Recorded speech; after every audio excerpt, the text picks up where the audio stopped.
ошол жактан түшүрүп же түшүрүп алган файлыңарды телефондо же компьютерде бир жерде кармап, кийин аны компьютерге установка кылсаңыздар болот. Анын ичинде эмне бар?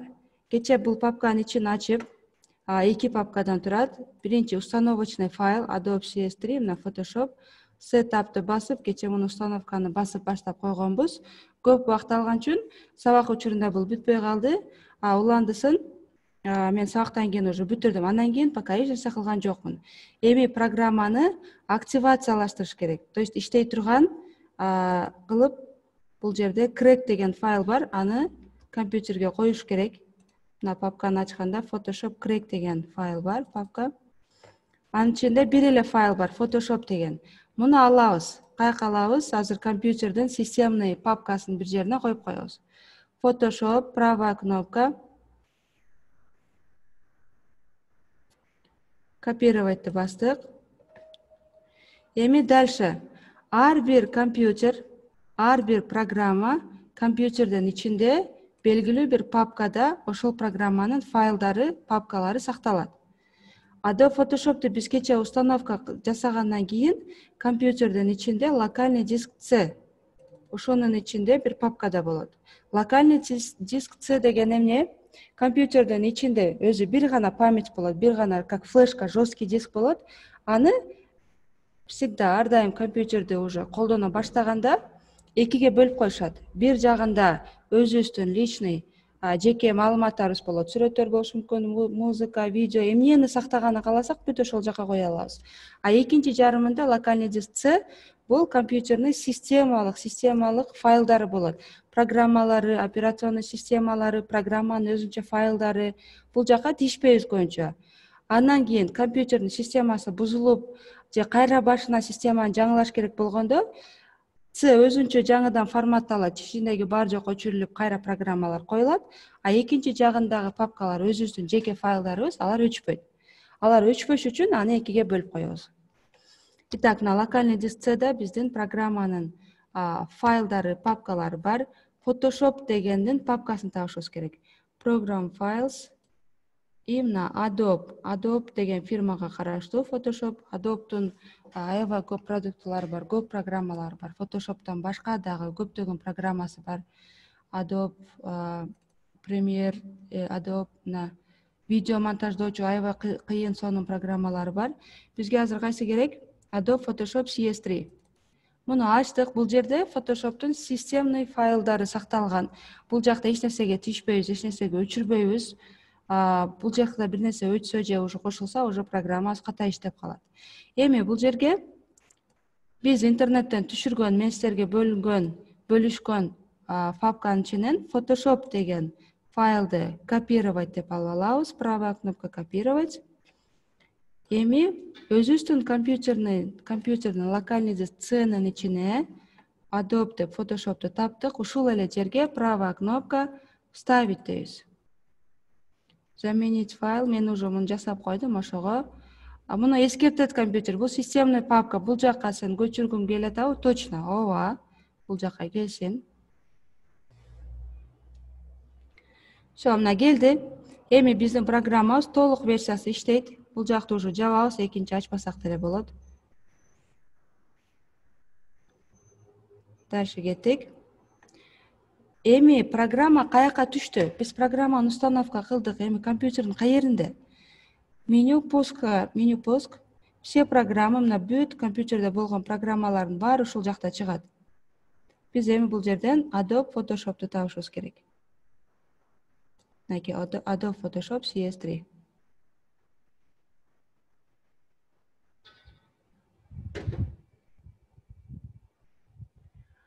Ачылды. Вот. Бул биздин программабыздын көрүнүшү, интерфейс деп айтылат. Программанын көрүнүшү, кнопка, жалпы мындай экранга чыккан жерине компьютердин тилинде интерфейс деп аталат. Эми биз азыр Adobe Photoshop'тун интерфейси менен таанышабыз. Бул эмнелерден турат, кайсы жактарын көрө колдонобуз, кайсы жактары керек. Так, дальше башта кеттик. Эң негизги, эң көп иштетилген жагы бизде Photoshop'та мына ушулар. Инструменты деп аталат. Булардын ар бирин кийин детально ар бир сабакта бирден көрөбүз. Эң негизгиси, эң көп иштетилген жактары бизде бул мынакей эң биринчи кнопкасы перемещение. Бул менен алабыз объекттерди бир жерден башка жакка жылдырабыз, ордуна коебуз, бириктиребиз. Анан кийинкиси дагы көп колдонгондордон бирөөсү выделение деген. Аз бир минут. Мына тандоо же сүрөттүн кайсы бир жерин белгилөө, кесип алуу, ошол сыяктуу нерселерге бул инструменттер иштетилет. Буларды дагы детально баарын көрөбүз. Дагы эмнелер таныш нерселерди карасак, бул заливка деген инструмент. Муну кайсы бир фигура же башка жерлерде какой-то бир цвет менен толтуруучу колдонулат. Дагы сүрөтүнөн карап эле таныш болгондордун бирөөсү ластик. Сүрөттүн кайсы бир жагын өчүрүш керек болсо, сүрөттүн үстүнө жазуу жазган болсок, вот ошолорду өчүрүп салат. Дагы бирөөсү оңоюраактардан баштап атам азыр. Фигуралар, прямоугольник, круг, линиялар бар. Буларды дагы кийинки сабактарда колдонобуз. Кийинкиси текст. Сүрөттүн үстүнө фотошопто эң көп колдонулат. Сүрөттүн үстүнө жазуулар жазабыз, текст жазабыз, мисалы открытка жасаш керек болгондо ушул инструмент сөзсүз колдонулат. Эми инструменттерди пока ушул жерде токтоттук. Оң жакты карайбыз. Бул жерде бизде палитра деп коет. Палитра деген өзү эмне? Художниктер сүрөт тартканда колдонот, колунда палитра болот, аны колунда краскаларды аралаштырып, уже кагазга сүрөттөрүн тартышат. А биздеги палитра бул кайра эле ошол сүрөттөрдүн үстүндө иштөө үчүн булардагы кошумча инструменттер. Азыр жаңы кошулгандар болсо, чатты карап коелу, жазып атышат. Саламатсызбы, баштай береличи? Вот баштадык, бул эскилер окшойт. Все. Дальше кеттик. Эми бизде дагы эмне бар? Палитраларды бул жерде сөзсүз ушундай туруш керекпи? Жок. Булардын биз ордуларын алмаштырып, размерин алмаштырып, же бүт баарын жаап салсак болот, же кошумча дагы палитра кошсок болот. Кандай жасайбыз аны? Мына бул жердеги стрелканы бассак, палитралардын только сүрөттөрү, инструменттердин сүрөтү чыгат. Аты чыкпайт, и ушул жерден керектүү жактарын иштете беребиз. Эгерде случайно өзүбүз билбей бул жерден кеберки палитраларды өчүрүп алсак, жаап салсак, мына крестикти бастык, бүт баары өчтү. Бизде эми бир дагы мына 1-2 эле палитра калды, буларды дагы өчүрүп салалы. Мына мен бүт палитраларды өчүрүп салдым. Эми каяктан табам? Окно деген жер бар. Бул окно деген жерде фотошоптун керектүү жерлерин көрсөтүп алабыз, же кайра ичкериге салып коебуз. Көрүнбөй турганга бул жактан алып салабыз. История мисалы. Муну өзүбүзгө жараша, өзүбүздүн кыла турган нерсебизге жараша бул жактагы палитраларды алып кошуп салсак болот.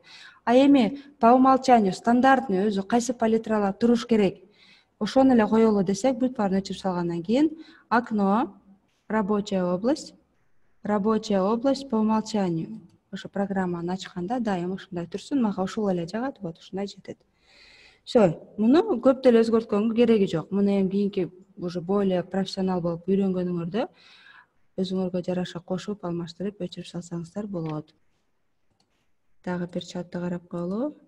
Запистер курстун аягында даяр болобу? Ооба, курстун аягында даяр болот. Мына 8 күндүк сабагыбыз бүткөндөн кийин 1-чи сабак, 2-чи сабак, 3-чү сабак деп колуңарга баары берилет.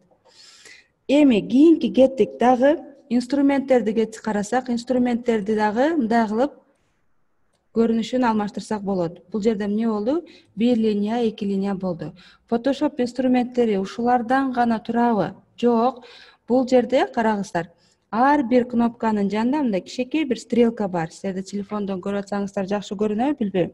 Бирок бул жерде бурчта ар биринде бирден кичинекей стрелка бар. Бул дегени мунун ичинде дагы бир канча кнопка бар дегени. Мышканын правый кнопкасын, оң кнопкасынын үстүнө басканда калган варианттары чыгат.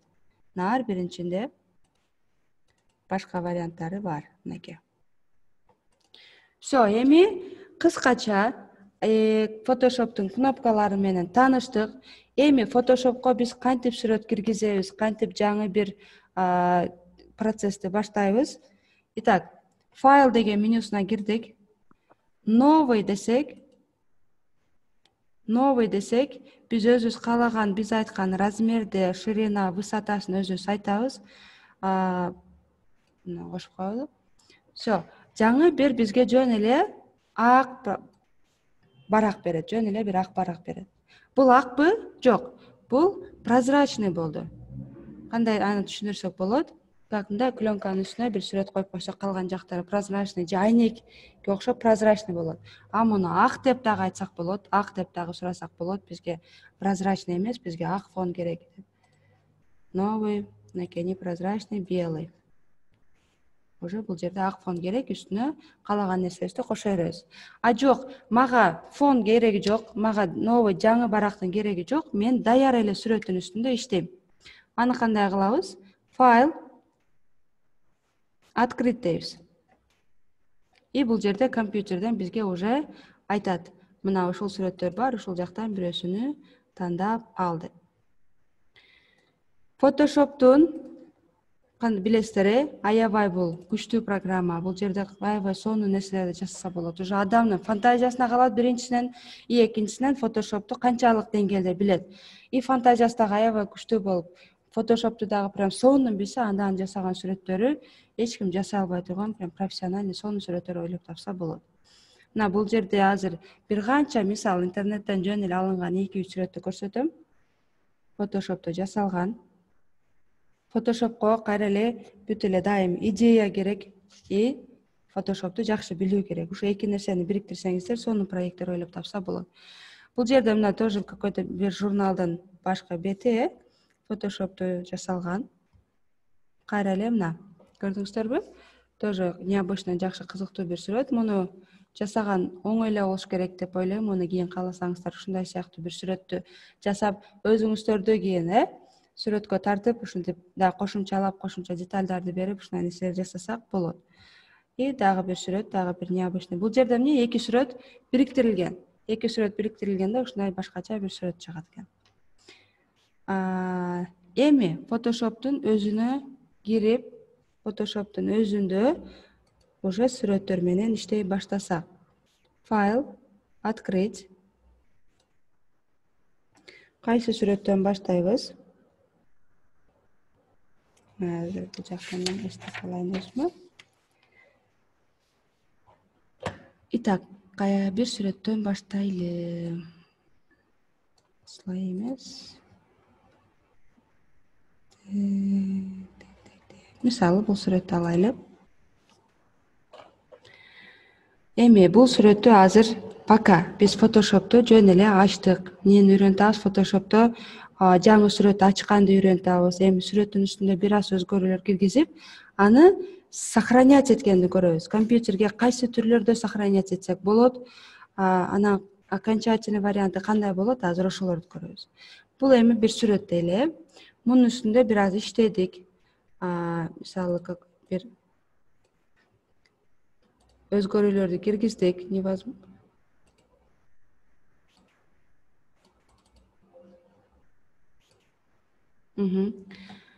Кээде ушундай блокировка болуп калат. Блокировка мына жерде мындай замоктун сүрөтү чыкканда, демек бул слойдун үстүнө, бул сүрөттүн үстүнө эч кандай өзгөртүүлөр кирилбейт, уже блокировка болуп калат. А муну алып салсак, сүрөттү кайра өзгөртсөк болот. Азыр менде ошондой болуп калыптыр. Эми кеттик. Скажем, эми азыр бир аз эле өзгөрүүлөр кирип көрөбүз, сүрөттүн үстүнө кичине жазып көрөбүз. Бул кист деген инструмент бар.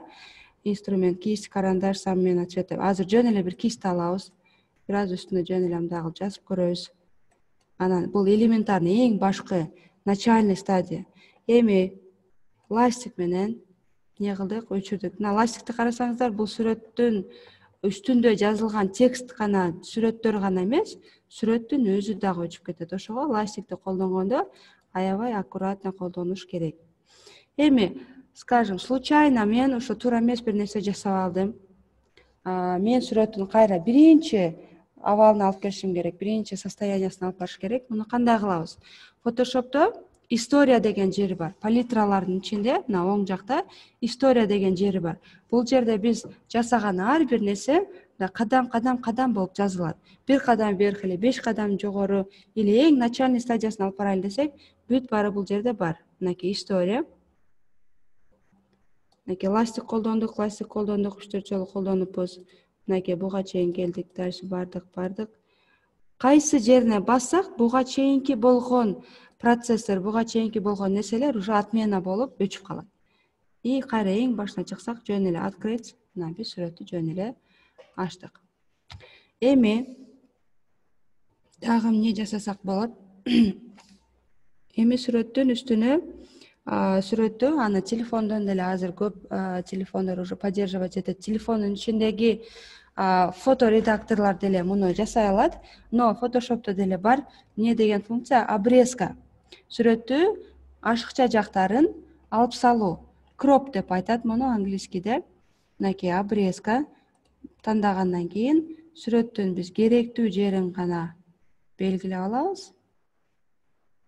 Анан клавиатурада Enter'ди бассак, эмне болот? Ашыкча жактары, биз алып салган жактары кетет. Историядан кайра мурунку немесине алып келдик. Дальше дагы эмне жасасак болот? Обрезка менен азыр үстүнө так. Эми бул сүрөттөн кайсы бир жерин белгилеп, башка бир сүрөткө алайлы. Бул сүрөттүн мага толук версиясы кереги жок. Мага ошол сүрөттүн ичине мына кемеси эле керек. Ошону бир формага, бир жерге алып, башка сүрөткө муну кошом. Муну кандай кылабыз? Photoshop'то бир гана сүрөт менен иштебейт.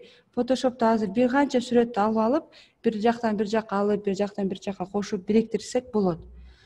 Кандай кылабыз муну? Пока азыр историяны жаап турайлы. Бул азыр биздин бир эле сүрөтүбүз. Бул буга чейинки ачкан жаңы барактарыбыз. Эми кайра эле жаңы бир барак ачып, открыть, создать дейбиз. Новый. И мына ак фондо жөн эле бир дагы бир баракча келсин. Биз бул жактан жөн эле кемени кесип, ак барагыбызга коебуз. Выделить деген кнопканы тандайбыз. Выделиттен кайсы түрдө белгилесин бизге? Инструмент пока овалды алайлы. Жөн эле овальный кылып белгилейбиз. Бул белгиленген нерсе сүрөткө эч кандай өзгөртүү азыр бербейт. Белгилеп, аны кайра жылдырып башка жактарга койсоңуздар болот. Но белгилегенден кийин, мисалы клавиатурада delete деген кнопка бар. Delete'ти бассак эмне болот? Өчүрүп салат. Белгилеген жерди өчүрүп салат. Историядан кайра назад мурунку состояниясына алып келебиз. Же клавиатурада Ctrl-Z деген кнопка бар. Ctrl анан Z. Муну уже клавиатура, компьютер колдонгондо уже түшүнүктүүрөөк болот. Мына биз белгиледик.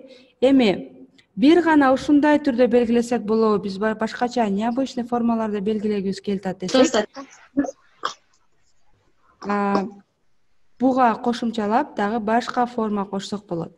Мисалы, клавиатурадан Shift деген кнопканы бастык. Азыр бизде эмне болду? Мына мышканы эгер байкасаңыздар, мына жерге алып келсем, мышканын астына плюс деген нерсе чыкты. Бул деген белгилеген жерге дагы кошумча бир жерди белгиле.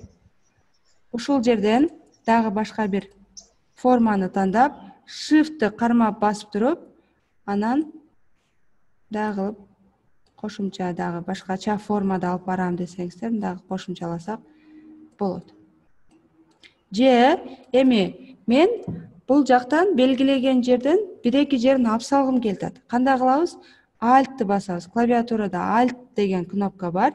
Эми мына плюстун астында минус деген чыгып калды. Бул жерди белгилеген жерден кемитет, алып салат. Кайра эле башка бир форманы белгилеп, эми Alt'ты басабыз. Alt'ты басканыбызда азыр Alt'ты басканыбызда кээ-бирки жерлери бул ортодогу биз белгиленген жерлер бизге кошулбайт, керек эмес. Эми примерно бир ушундай сүрөт жасадык, белгиледик. Эми муну жаңы биздин жасаган, ачкан бош баракка алып барышыбыз керек. Аны кандай кылабыз? Сүрөттү жылдырдык. Бизде азыр кайсы инструмент тандалып турат? Выделять деген, выделение деген инструмент тандалып турат. Бизге эми перемещение деген керек. Перемещение деген эмне деген? Бир нерсени бир жактан алып, башка жакка алып баруу. Перемещенияны бастык. Сүрөттүн үстүндө басып, мышканы кармап, анан бул жакка алып барабыз. Сүрөтүм фонго жараша кичинекей болуп калды. Мен муну кантип чоңойтом? Клавиатурадан Ctrl-T же изображение,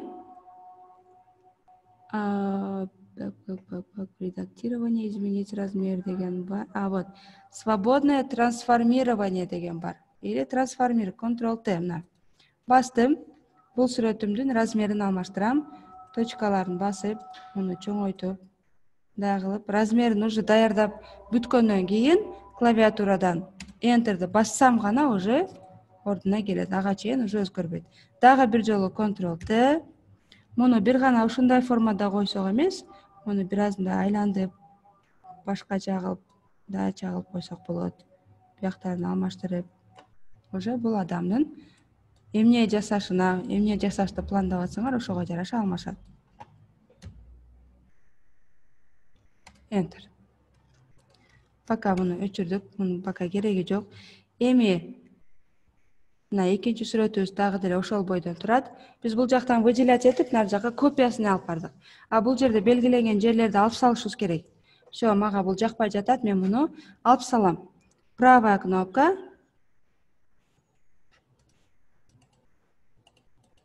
Правая кнопка. Отменить выделение деген бар. Ошондо тандалган жерибиз жок болуп калат. Эми кайра эле сүрөттү бул жактан алып, нар жакка койгондо дагы эмнесине көңүл бурушубуз керек? Мына сүрөттү белгиледим. Растушевка деген бар. Растушевка деген бул эмне кылат?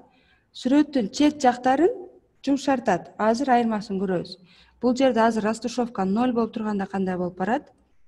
Эки түрдө кылып алып барайлы. Келген жок, карагыла. Эмне болду? Выделение квадраттын өзү келди, бирок сүрөт келген жок. Эмнеге? Анткени мен перемещение деген нерсени тандаган жокмун. Биринчи белгилейбиз. Анан перемещениени тандайбыз. Ошондо гана биздин сүрөтүбүз экинчи жакка барат. Бул жерде бизде азыр растушевка 0 болуп турат. Растушевканы иштеткен жокпуз. Эми растушевканы колдонсок кандай болот? Аны белгилегенден мурда биринчи выделять деген кнопканы тандап, анан растушевканы мисалы кайсы бир сан, любой бир сан берсек болот. Мисалы 10 дейли. Эми кайра эле белгилеп перемещение бул жака алып келебиз. Мына эки сүрөттүн айырмасын карасаңыздар, бир сүрөттө растушевка бар, бир сүрөттө аз чоңойтом, растушевка жок. Айырмасы эмнеде экен? Растушевка деген нерсени колдонгондо сүрөттүн айланасы, края деп коет орусча, жумшак болот, смягчает же резкий ушу бойдон келет. Бул жерде растушевка бар, а бул жерде эми растушевка жок. Эми сүрөттү белгилөө боюнча азыр для начала эң башка пока ушунча жетет. Эми дагы Photoshop'тун дагы бир функциясына өтсөк, белгилөө ушул менен гана бүтөбү? Бүтпөйт. Белгилөөнүн көп жерде аябай башкача түрлөрүн да колдонобуз. Бирок для начала азыркы сабакка ушунча жетет. Кийинки сабактарда дагы улантабыз. Эми муну жаап туралы. Муну дагы жаап туралы. Мурунку телефондордо мындай нерселер жок эле да, эми азыр телефон деле уже почти компьютерди заменять этип, компьютерде эмнелерди жасасак, телефондор деле ошолорду уже почти жасап бере турган абалга келди.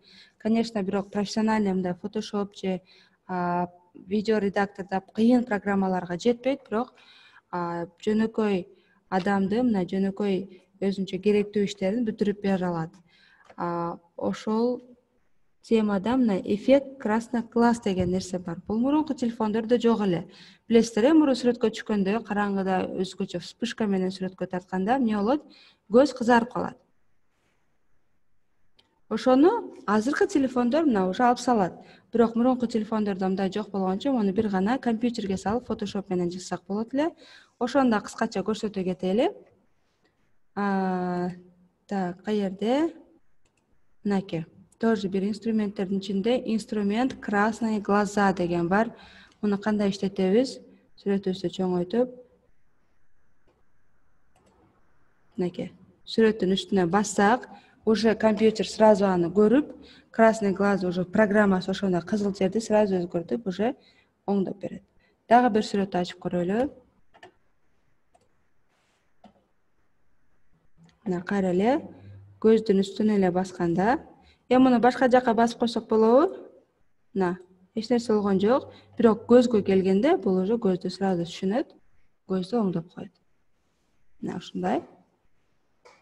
Азыркы көп телефондордо эле уже муну жасай алат, көрсөтө алат.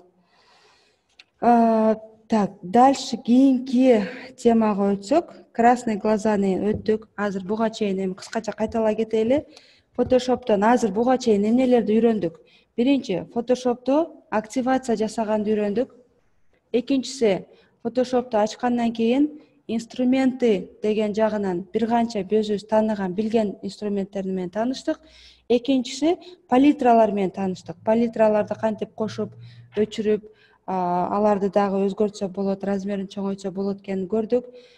Кийинкиси, Photoshop'тон история деген жагын көрдүк. Биз бул Photoshop'та ар бир жасаган нерсени уже компьютер бир жагына сохранять этип, анан уже бир-бирден кайра отменять этсек болот экенин көрдүк.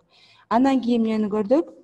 Сүрөттү ачып, сүрөттүн ашыкча жактарын жок кылып, обрезка жасасак болот, аны көрдүк. Анан сүрөттү керек жагын ичинен эле бир жагынан какой-то бир жерин белгилеп, башка жакка алып баруу, ошол жактарын көрдүк. Азыр мына 4-5 жагын уже тааныштык, көрдүк. Эффект красный глаз бул эми кичинекей эле нерсе, оңой эле нерсе. Эми кийинки темага келсек, Photoshop'то бир гана Photoshop'то эмес, бардык эле жерде биз сүрөттүн размерин алмаштырсак болот. Сүрөттүн размерин чоңойтуп же кичирейтсек болот. Сүрөттүн размери өзү эмне менен ченелет? Кандай билебиз сүрөттүн размери ушунча же чоң же кичинекей, качествосы жакшы же начар экен? Каяктан билебиз? Бизде сүрөттө графикада пиксель деген нерсе бар. Ал пиксель эмне кылып берет? Мына ушул сүрөт менен көрсөтөйүн. Итак, сүрөттүн сапаты, качествосы канчалык жакшы же жаман экенин каяктан билебиз? Ал сүрөттүн ичиндеги пикселдердин санына жараша. Бир сүрөттө канчалык чоң пиксель болсо, ошончолук качествосы жакшы болот. Ошол эле фотоаппараттар. Биз камера, телефон сатып алып атканда азыр көбүнчө эмнесин карайбыз? Камерасы канча мегапиксель экен дейбиз. Канча мегапиксель колдонуп атабыз азыр? Көбүнчө мынакей. Менде мисалы 64. Мурун эски телефондорду эстесек, канча мегапиксель? Жаңы чыгып атканда бир 10 жыл мурунку телефондордун пикселдери 2 мегапиксель, андан кийин 3-2 мегапиксель чыкты, кийин 5 мегапиксель чыкты. Вау, сонун экен, 5 мегапиксель экен. Андан кийин 8 мегапиксель, 13 мегапиксель, и ошого жараша азыр көбөйө берет. Телефондор уже мына 48-64 мегапиксель деп эсептелет, а профессиональный фотоаппараттардын камерасы уже 100дөн 200дөн ашык. Сонун тартышат, алар сүрөттү кийин тарткан сүрөттү компьютерден же телефондон карасак, аны зум кылып чоңойткондо ар бир кичинекей точкасына чейин жакшы көрүнөт. Бул эмнеге байланыштуу? Ал сүрөттүн ичиндеги пикселдердин санына байланыштуу. 1 мегапикселде канча миллион точка болот? 1 мегапикселде 1 миллион точка болот.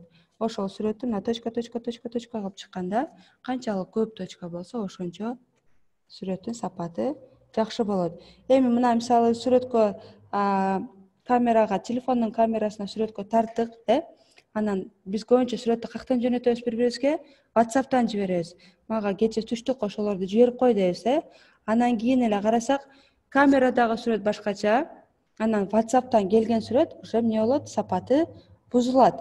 Анткени WhatsApp'тын программасы ушундай, канчалык сүрөт чоң болбосун, анын өзүнүн белгилүү бир стандарт размери бар, ошого салып, анан жөнөтөт. Ошондо WhatsApp'тан фото кылып жөнөткөн сүрөттөрдүн сапаты уже бузулат. А сүрөттөрдүн сапаты бузулбаш үчүн эмнеден жиберебиз?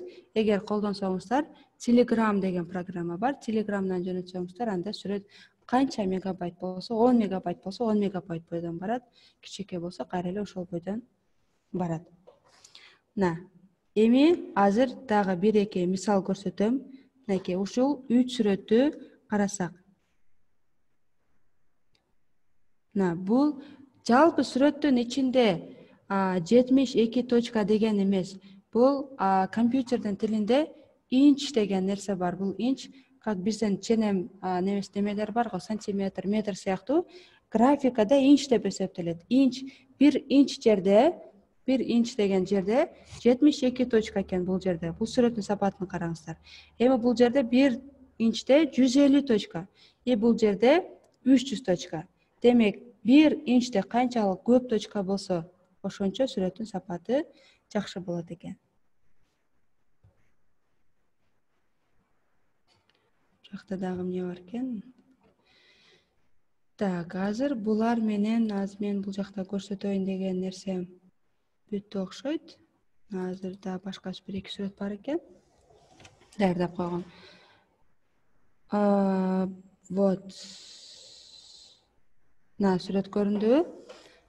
Бул кайсы телефон экенин билбейм, бирок ошону чыкты. Азыр пока колубузда бар, ошо чыккан, иштетилип аткан телефондордун ичинден эң күчтүү болгон камерасынын мегапиксели эң көп болгон телефон ушул экен. Бирок астын жагын көрбөй калдым. 108 мегабайт деп турат. Анан 48 мегапиксель деп турат. Мегабайт эмес, 108 мегапиксель. Кайра эле эки сүрөттүн салыштырмасы. Экинчисинде мегапикселдери аз, сүрөттүн пиксели аз, ошого качествосы, сапаты начар. Биринчи сүрөттө жакшы. Муну ошо жана айтып аткандай эле WhatsApp'тан жөнөтсөк сапаты бузулат, Telegram'дан бузулбайт деп бияктан көрсөтөм деп даярдап койдум эле. Эми Photoshop'тун дагы бир аз чуть-чуть кыйыныраак жерине барайлы. Photoshop'то слои деген нерсе бар. Photoshop'тун эң жакшы, эң күчтүү жагы, башка программалардан айырмаланган, телефондон өзгөчөлөндүргөн жери бул Photoshop'то слой болгону. Слой деген эмне? Эгерде мектепте эстесеңиздер, бизде эмгек же сүрөт деген сабакта аппликация деген нерсе бар эле. Аппликацияда эмне кылабыз? Какой-то бир сүрөткө кайчы менен гүлдү кыркабыз, ал жака жабыштырып коебуз. Анан башка жерден бир үйдү кыркып, аны жабыштырып коебуз, машина кыркып жабыштырып коебуз. Бир эле бизде бир фон болот, ал жака ар жактан сүрөттөрдү жасап, үстүнө жабыштыра беребиз. Photoshop'тун дагы өзгөчөлүгү ушул. Бизде бир фон болот, ал жака башка сүрөттөн бир гүлдү алабыз, башка сүрөттөн мына мисалы могу сүрөткө окшоп арын алабыз, башка сүрөттөн машинаны алабыз. Ошолордун бүт баарын алып бириктирип, алардын баардыгынын фону прозрачный болгондо, бириктиргенде уже колубузга бир сүрөт сыяктуу көрүлөт. Ушул жерде дагы биринчиси фон, экинчиси бир слойдо күн болот, бир слойдо арча, бир слойдо гүл, анан баарын бириктиргенде бир жакшынакай сүрөт чыгат. Азыр ошону эң жөнөкөй, эң элементарный вариантта эми көрсөтөбүз, Photoshop менен иштейбиз. Буларды эми өчүрүп салсак болот.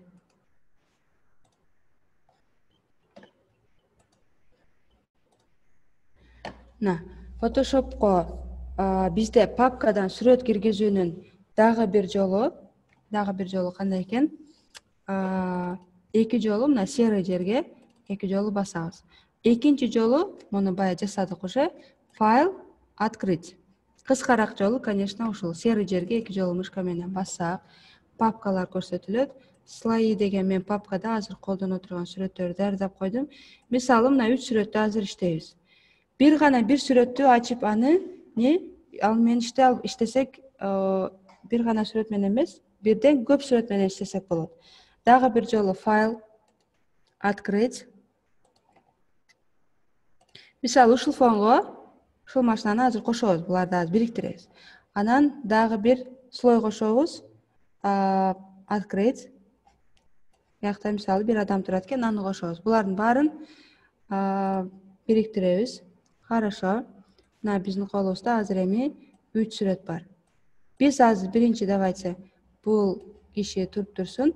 Машинаны биринчи фонубузга алып барайлы. Муну бир аз кичирейтели. Итак, эми жана выделять эткенде 2-3 вариантын көрдүк. Бул тоголок формада же квадратный же прямоугольник формасында белгилесек болот дегенбиз.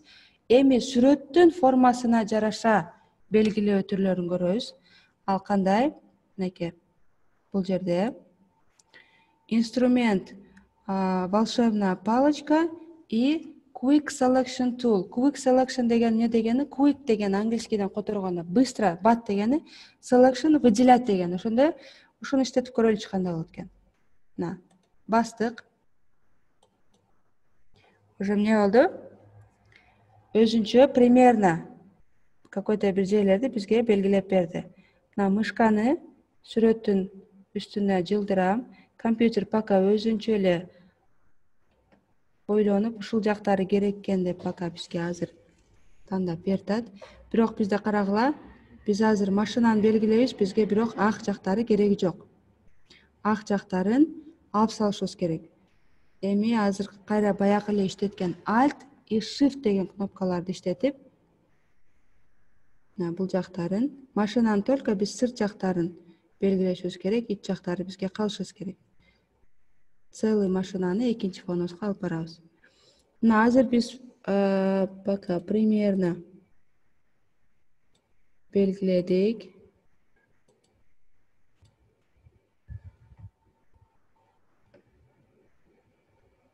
Ашыкча жери жокпу? Мына сүрөттүн бул көзгөсү алып кетиптир.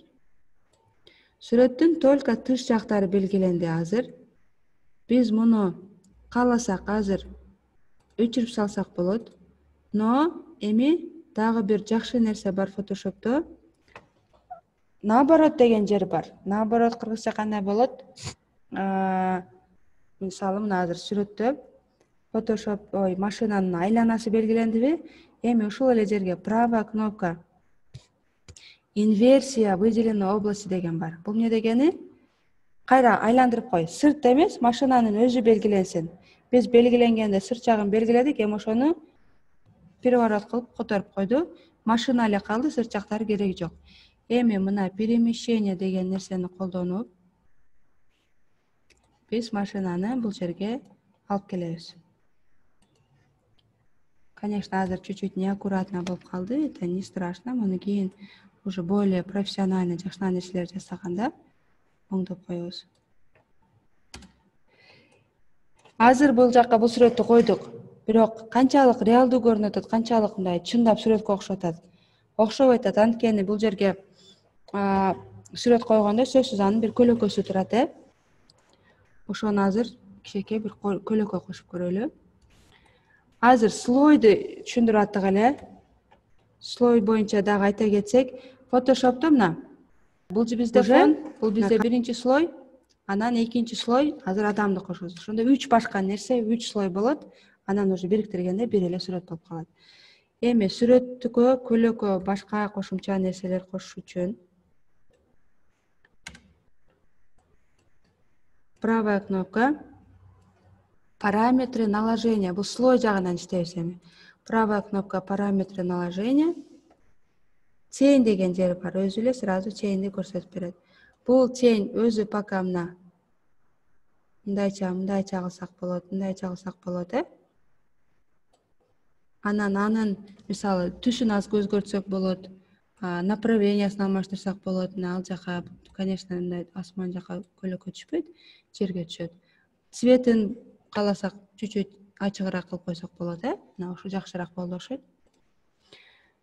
Пока мына кичинекей бир көлөкөсү бар, ушул жетет. Муну кийин более профессионально дагы өтөбүз. Эми бизге адамды кошушубуз керек. Адамды кантип кошобуз? Бул түрсүн, машинанын эми бул жакта кереги жок. Кана биздин адамыбыз мына биякта күтүп турат. Кара эле выделениянын ичинен Quick Selection'ды тандадык. Вот. Эгерде фон ушундай арты однотонный фон болсо, белгилеген аябай оңой болот да, сону прям оңой белгиленет. Беркиндей аралаш сүрөттөрдөн деле белгилесек болот, бирок ал бир аз убакыт алат. Азыр мен кыскача бул жактан көрсөтө кетейин деп, азыр оңойраак фонду алдым. Жанагы эле эмне кылдык? Тескерисинче белгилейбиз. Правая кнопка инверсия выделенной области. ошондо биз кайра адамды белгилеп алабыз, фон кереги жок. Эми адамды өзүбүздүн сүрөткө кошобуз. Право перемещение бул жака алып келдик. Эми азыр бул жашыл фон бул жерге жакшы окшошпой калды. Конечно, бул жерге башка бир шаар же башка нерсе болгондо жакшыраак болмок. Ладно. Муну азыр просто мен слой деген нерсени көрсөтүш үчүн эле буларды кыскача оңой эле неме кылып атам. Кийинкилерде уже более профессионально жакшынакай жасайбыз. Эми карагыла, биздин сүрөттө бир канча слой болгондон кийин мен азыр машинаны жылдырайын деп машинанын үстүнө бассам деле адам жылып кетет. Анын үчүн эмне кылыш керек? Мен машинаны белгилеп алышым керек. Каерден? Вот слой деген жерден. Слойдон машинаны тандасам, ошондо гана машинаны алмаштырам, жылдырам. Адамды кийинки слойду тандасам, анда ошол кишини жылдыра алам. Буга дагы баягы эле тең берели. Правая кнопка, параметры наложения, тең.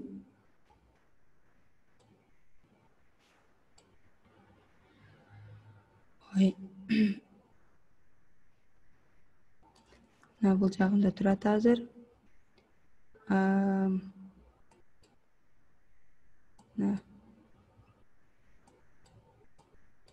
Көп чыкпайт экен, бирок мунуку бир аз эле чыкты. Жазык.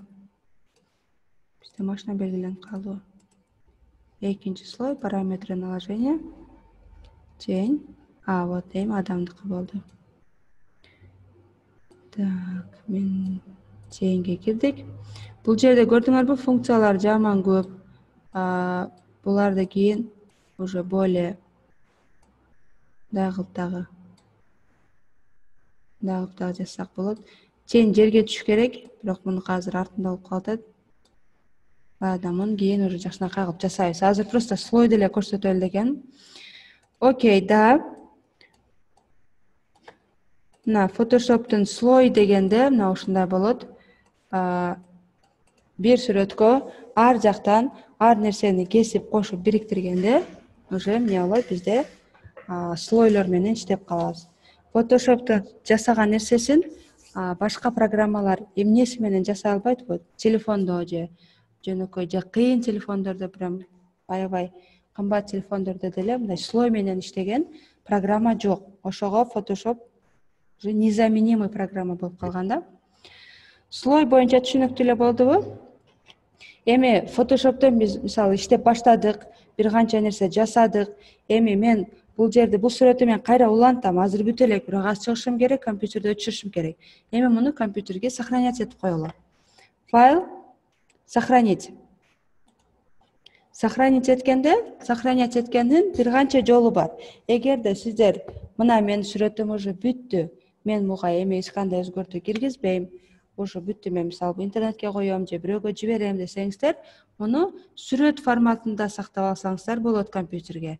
Эгерде жок, мен муну Photoshop түрүндө сакталсын, могу слойлорду мен кийин кайра өзгөртөм, кайра адамды башка жака жылдырам, башка нерсе кошом десек, анда Photoshop вариантта, Photoshop түрүндө сохранять этип, кийин айтсак кайра эле Photoshop болуп ачылат. Мына Photoshop түрүндө сохранять этебиз. Же сүрөт түрүндө десек, бул жакта мына JPEG-ди тандасак, уже бул бир сүрөт болуп калат.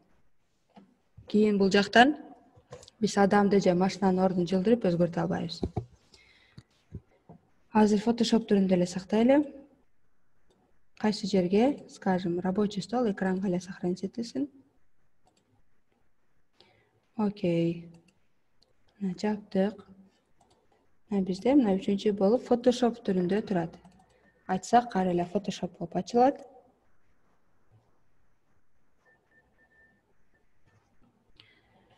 Всё. Азырынча слойлор менен ушул эле нерсе бар. Эми дагы бир нерсе көрсөтөйүн, ато аябай көп болуп кетсе деле баш айланып кетет. Дагы бир нерсе көрсөтөм, ошо менен анан сабагыбызды бүтүрөбүз. Өзү менде план боюнча кече дагы айткандымдай эле файл новый, да. Бул жерге эми слой боюнча дагы бир-эки нерсе жасап көрөбүз азыр. Ошолорду иштеп бүткөндөн кийин анан сабагыбызды бүтүрөбүз. Бир баарыбыздын үйүбүздө болуш керек, Советский Союздан калган, энебизден, чоң аталарыбыздан калган сүрөттөр черно-белый. Ошолорду бир аз цветтерин оңдоп, цветокоррекция жасап, более яркий контрасттарын оңдоп жасап көрөбүз азыр 2 сүрөт менен. Файл открыть. Менде сүрөттөр бар, 1-2 сүрөт даярдап койгом. Изображение, слои деген жерде. Так, мисалы, ошону жасайлы. Эми бул сүрөттү карасак, бул жерде, во-первых, биринчи проблема, муну сүрөттү компьютерге сканер деген нерсе бар. Сканер деген нерсе менен салган, ошон үчүн четтеринде ашыкча жерлери бар. Аларды алып салыш керек, бул биринчиси. Экинчиси, цветин бир аз оңдошубуз керек, более яркий кылып. Эми биринчи обрезкадан баштайлы. Мына бул оңой эле обрезканы бастык, керектүү жерлерин тандадык. Мына кагаздын четтери кошулбай эле турсун. Enter. Дагы бир аз жасасак болот экен. Үст жагынан ичине алып чыгсак. Enter. Эми бул сүрөттү бир аз эле цветин өзгөртүп, более свежий, яркий кылып оңдоп коюшубуз керек. Бул үчүн 2 түрү бар. Биринчиси сүрөттү өзүн эле сразу фильтр деп бул жактан ар кайсы цветтерди оңдосок болот. Экинчиси, бул жерде жаман жагы эмне? Фильтр деп уже оңдоп алгандан кийин случайно биз сохранить этип алсак, уже башка абалына алып келе албайбыз. Конечно, история жагынан оңдосок болот, бирок более безопасный экинчи варианты бар. Ал кайра эле слойлор менен иштейбиз. Бул жерде азыр бул сүрөт бир эле слой болуп турат. Экинчи слойду кошуш үчүн ушул эле сүрөттүн копиясын алабыз. Правая кнопка создать дубликат. Мына 2 слой, 2 окшош сүрөт. Эми үстүнкү слойдун үстүнө чуть-чуть бир аз цветокоррекция беребиз. Цветтерди оңдойбуз. Ошондо освежать этип уже жакшынакай болуп калат.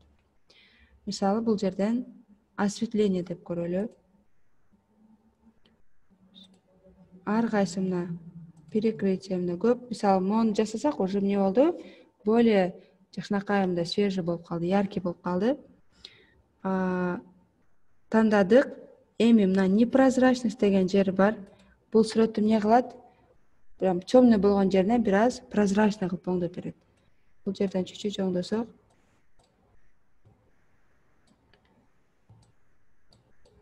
Дагысак, боп-боз сүрөттөн уже эмне болду? Бир аз свежий болду. Ушул сыяктуу бул азыр мен ошо жана айткандай эле азыр ар бир теманы, ар бир өткөн нерсени эң үстүнкү, эң оңой жактарын көрсөтүп бердим. Муну еще детально дагы оңдосок болобу? Болот. Мисалы, черно-белый сүрөттү цветной кылсак болобу? Болот. Бирок бул жерге эмне кылыш керек? Ар бир жагы, мисалы, бир кишинин костюмун өзүнчө белгилеп оңдош керек, же беттерин агартыш керек, же оозун белгилеп боеш керек. Бул көп убакыт ала турган нерсе. Азыр ошо мен жана айткандай эле ар бир теманын үстүнөн кыскача тийип өтүп кеттим. Буларды өтөбүзбү? Эртең бүрсүгүн кийинки сабактарда уже дагы кыйынраак тапшырмалар жасаганда булар сөзсүз өтүлөт. Бул дагы бир тема болду. Эмне кылдык? Ошондой сүрөттүн үстүнө копиясын эле алып, бул жерден башка цветокоррекция, слой башка цветтерди, немелерди жасап көрдүк. Бул азыр жөн эле үстүнөн өтүлгөн нерселер. Эми дагы бир нерсеге келели. Мен акыркы бүгүнкүгө пландаган, бүгүн көрсөтөм деген акыркы нерсе. Бул уже бир аз кызыктуураак болот деп ойлойм. Азыр ошону жасап көрөбүз. Буну жаап салалы. Файл. Открыть.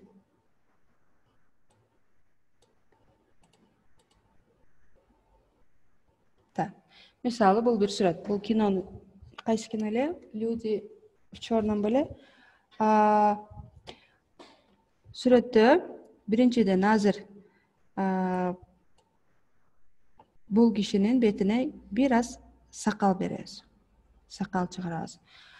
Фотошопто, журналдарда чыккан сүрөттөр кишилердин, мисалы, постоянно эле булар сүрөткө түшкөндө сакалы болуп, Эми эркектер үчүн мисалы кээ бирлер кызыгат, эртең сүрөткө түшөм дегенде бат эле сакал өсүп калбайт го. Ошого ошондой учурларда мына Photoshop же башка программалар аркылуу ошол жактарын оңдоп койсо болот экен. Азыр биз бул жерде мына бул кишиге бетине кичинекей кыскача сакал коебуз. Бир аз өстүрөбүз сакалын. Эми канчалык окшойт билбейм, азыр ошону жасап көрөбүз. Так, биринчи буга баягы эле биз мындан кийин дайым сүрөт менен иштегенде көбүнчө ошол сүрөттүн үстүнө же ошол эле сүрөттүн копиясын алып алабыз, же үстүнө бир прозрачный эмне кылабыз, пленка кылып алабыз. Мына бир сүрөт бар, үстүнө бир прозрачный файл сыяктуу пленка коюп алып, анан ошонун үстүнө сүрөт боёгондо эмне болот? Биздин сүрөтүбүз булганбайт, Ошол сыяктуу эле Photoshop'та кайра эле үстүнө бир прозрачный нерсе коюп алышыбыз керек экен. Азыр компьютерди зарядка салып алайын. Өчүрүп калыптыр.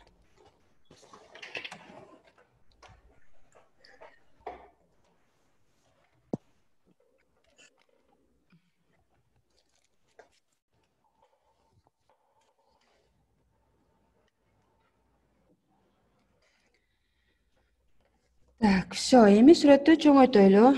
Alt менен басып мышканы жылдырам.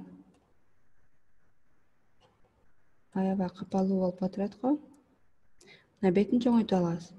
Экинчиден, бул сүрөттүн үстүнө прозрачный фон кошуп алабыз үстүнө. Каерден? Мынакей. Добавить новый слой или создать новый слой. Прозрачный слой. Бул бизде слой кошулду, бирок прозрачный болгон үчүн көрүнбөйт. Эми азыр бетине ким адамдын каерлеринде сакалы болот, муруту болот, ошол жерлерде азыр кисть менен чачынын цветине окшоштуруп бир аз сакал кошобуз.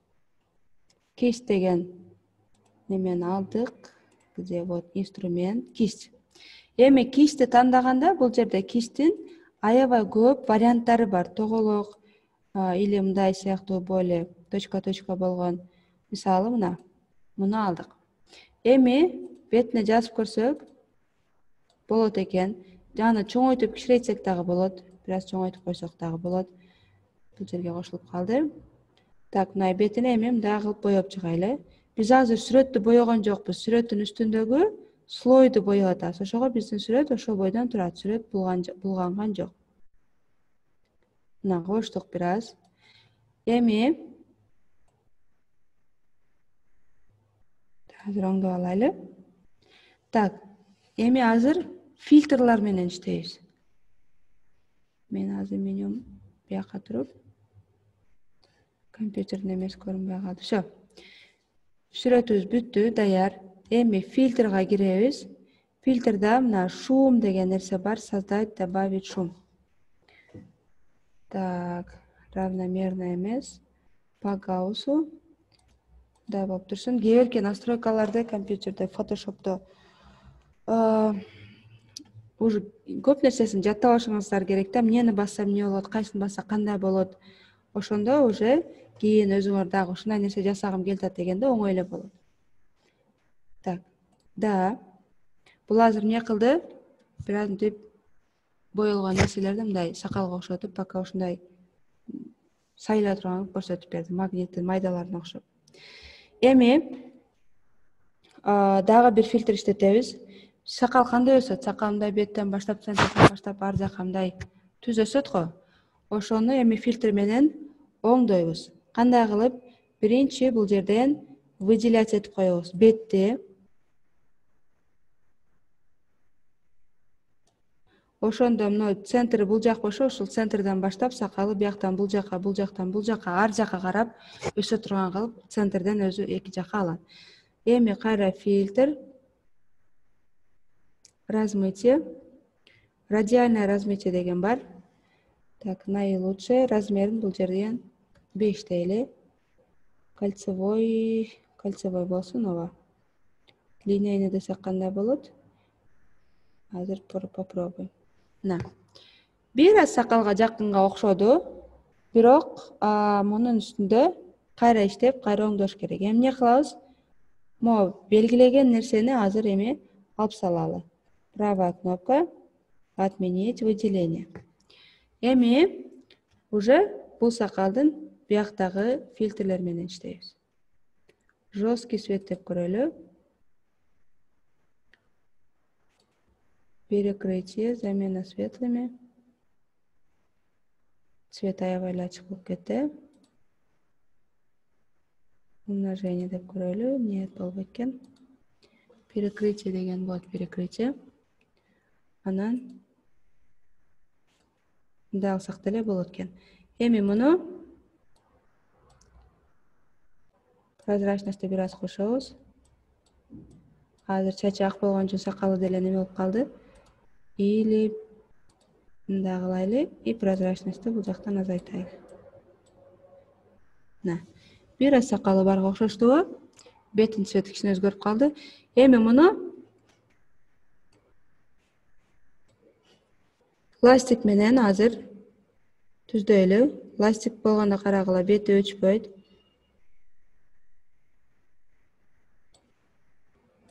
Мындай кылып, и чуть-чуть инструмент, цветини бир аз оңдой турган инструмент бар. Осветлитель деген бар.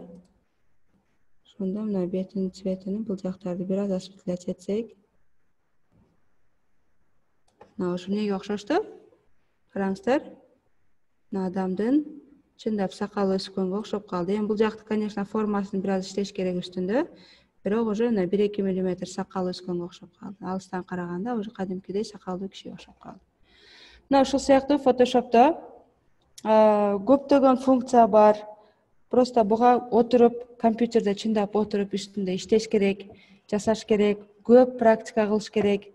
Бир функцияны үйрөнгөндө анын көптөгөн сүрөттүн үстүндө өзгөртүп көрүш керек. Ушул сыяктуу. Мен бүгүнкүгө азыр убактыбыз бат эле бүтүп калды.